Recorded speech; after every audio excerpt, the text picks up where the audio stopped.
প্রশ্ন হলো, নিজেকে রাসূল সাল্লাল্লাহু আলাইহি সাল্লামের গোলাম দাবি করা যাবে কি না।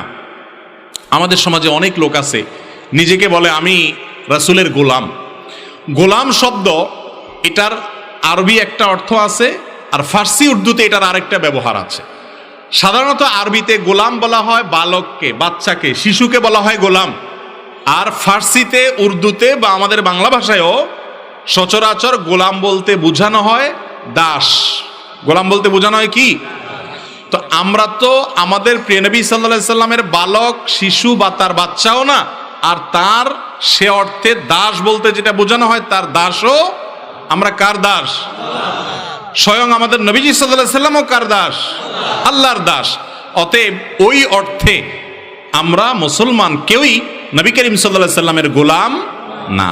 কেউ যদি নবী করিম সাল্লাল্লাহু আলাইহি সাল্লামের গোলাম বলতে বোঝান যে আমি নবীর অনুসারী, আমি নবী সাল্লাল্লাহু আলাইহি সাল্লামের কথা মতো চলি, তার কথার বাইরে চলি না, এই অর্থে নিজেকে গোলাম বলতে চান, তাহলে সেটা হয়তো বলতে পারেন। কিন্তু এই অর্থে এরকম একেবারে বাছাই করে আপনার সকল আপনার যে অর্থগুলো আপত্তিকর সে অর্থগুলো থেকে বাঁচিয়ে এরকম অর্থ, রিজার্ভ অর্থ নিয়ে কেউ গোলাম বলে, এটা খুব জটিল এবং কঠিন বিষয়। এরকম দুষ্প্রাপ্য এরকম হওয়ার কথা না। এই জন্য মুসলমান আমরা সবাই আব্দুল্লাহ, আব্দুর রহমান, আমরা কেউ নবী করিম সাল্লাল্লাহু আলাইহি সাল্লামের গোলাম বা দাস নই, বিধায় এরকম রাখা উচিত না, এরকম নাম। প্রশ্ন হলো, নিজেকে রাসূল সাল্লাল্লাহু আলাইহি সাল্লামের গোলাম দাবি করা যাবে কি না। আমাদের সমাজে অনেক লোক আছে নিজেকে বলে আমি রাসূলের গোলাম। গোলাম শব্দ এটার আরবি একটা অর্থ আছে, আর ফার্সি উর্দুতে এটার আরেকটা ব্যবহার আছে। সাধারণত আরবিতে গোলাম বলা হয় বালককে, বাচ্চাকে, শিশুকে বলা হয় গোলাম। আর ফার্সিতে, উর্দুতে বা আমাদের বাংলা ভাষায়ও সচরাচর গোলাম বলতে বোঝানো হয় দাস। গোলাম বলতে বোঝানো হয় কি? তো আমরা তো আমাদের প্রিয় নবী সাল্লাল্লাহু আলাইহি সাল্লামের বালক, শিশু বা তার বাচ্চাও না, আর তার সে অর্থে দাস বলতে যেটা বোঝানো হয় তার দাসও।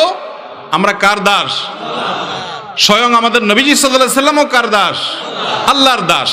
অতএব ওই অর্থে আমরা মুসলমান কেউই নবী করিম সাল্লাল্লাহু আলাইহি সাল্লামের গোলাম না। কেউ যদি নবী করিম সাল্লাল্লাহু আলাইহি সাল্লামের গোলাম বলতে বোঝান যে আমি নবীর অনুসারী, আমি নবী সাল্লাল্লাহু আলাইহি সাল্লামের কথা মতো চলি, তার কথার বাইরে চলি না, এই অর্থে নিজেকে গোলাম বলতে চান, তাহলে সেটা হয়তো বলতে পারেন। কিন্তু এই অর্থে এরকম একেবারে বাছাই করে আপনার সকল আপনার যে অর্থগুলো আপত্তিকর সে অর্থগুলো থেকে বাঁচিয়ে এরকম অর্থ, রিজার্ভ অর্থ নিয়ে কেউ গোলাম বলে, এটা খুব জটিল এবং কঠিন বিষয়। এরকম দুষ্প্রাপ্য এরকম হওয়ার কথা না। এই জন্য মুসলমান আমরা সবাই আব্দুল্লাহ, আব্দুর রহমান, আমরা কেউ নবী করিম সাল্লাল্লাহু আলাইহি সাল্লামের গোলাম বা দাস নই, বিধায় এরকম রাখা উচিত না, এরকম নাম।